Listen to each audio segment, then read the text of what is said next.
صديقي أيها المشاهد، طبعا احنا احترنا في مسلسل جعفر العمدة انا وانت طول رمضان وال20 يوم اللي فاتوا دول، وقاعدين نحلل ونضحك ونهزر. بس جه وقت الجد يا جماعه، احنا كنا بنستنبط ان وداد هي الشخصيه الخاينه. هي احنا اتاكدنا خلاص ان هي خاينه، ده خاينه وبياعه وبنت 60 كلب، وجمهور مصر كله بيشتم في وداد دي، ده الخاينه البطل على السلام عليكم ورحمه الله وبركاته. خلاص احنا اتاكدنا ان دي خاينه تمام، وعرفنا ان دي جاسوس.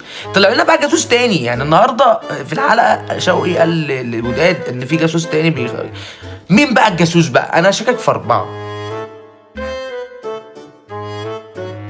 مصطفى ايه عصفورة المكان يا جماعه. ما يا جماعه الراجل الواد ده بيفكرني بالراجل الكبير اللي بيبقى قاعد تحت بيتك، اللي بيبقى لاقط كل حاجه طالعه بقى والسقطه اللي هو بقى قاطع على اي حد فاضي بقى ما وراش حاجه، قاطع على كل اللي رايح واللي جاي. هو ده الراجل الكبير اللي في المسلسل عنده كل حاجه، وبعدين ما عندوش ضمير. الضمير عنده بص سهل جدا.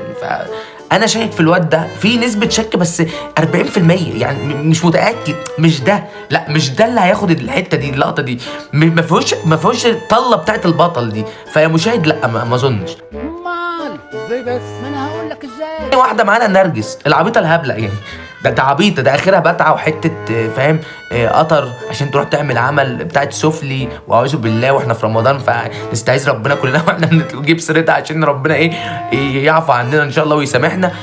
بصراحه انا مش جاي معاها سكه. ده اخرها تلعب بلاي ستيشن 4 مع جعفر او شوقي فاهم، واللي يكسب يديلها 5 جنيه كمان، عشان اصلا ملهاش اي 30 لازمه.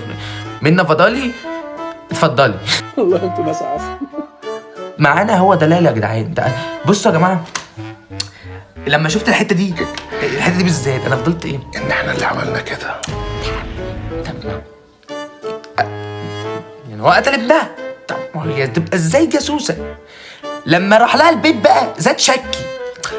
طب ما يمكن تبقى جاسوسه وهي واخوها عاملين الفيلم والسيناريو ده عشان يدخل علينا احنا كمشاهدين. واخد بالك انت يا مشاهد؟ بص في نسبة 70% رايح لعيد دلال، بس أنا من جوايا بقول برضو مش معقول. لا بس في نفس الوقت في ناس بتقول إن دلال جعفر عمدة هيقتلها في آخر جماعة أنا مقلق من البت دلال دي، مقلق من البت دي. أنا هتصدم بس أنا مقلق منها بنسبة 70%. إنها المخدرات. نفس الإحساس ده. يعني تخيل نعيم طلع الخاين، يعني لا أمان لأي مان. اسمع مني بقى، السندال اللي ما بيستندلش مع صاحبه طلع اعمل يا جدع لايك، اقرا لي، قول لي الله ينور، ما تشتمني. ندل ابن 60. واحنا كلنا عارفين احنا الكلام ده، احنا مقروسين احنا قبل كده. يعني انت برضو كمشاهد وانت يا مشاهده اقرب الناس لينا خزوقونا، فبالتالي ممكن نعيم هو اللي يخزوق جعفر. هو ينط، يعني ده بيحصل في الحقيقه، هو ينط يحصلش في المسلسل والمسلسل واقعي. فانت لك ان تتخيل معايا السيناريو برضو، كان عايزك تخش في اعماق المسلسل زي ما انا داخل.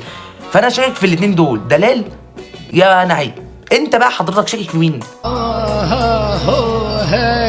من الدنيا. خلينا نتوقعكم من 4 دول يا جماعه، مين فيهم اللي فعلا هو الجاسوس اللي موجود لسه في بيت جعفر العمدة. انا عايزك تستنبط معايا.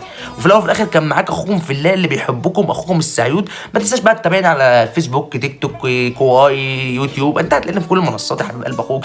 واخيرا وليس اخيرا يا ايها المشاهد، هرد على كومنتاتكم تحت، وما تنساش اياك تنسى تتابعني على الانستا برضه. وحياة امك ماشي. السلام عليكم. ولع دلوقتي يا ابني اشوفها بتولع.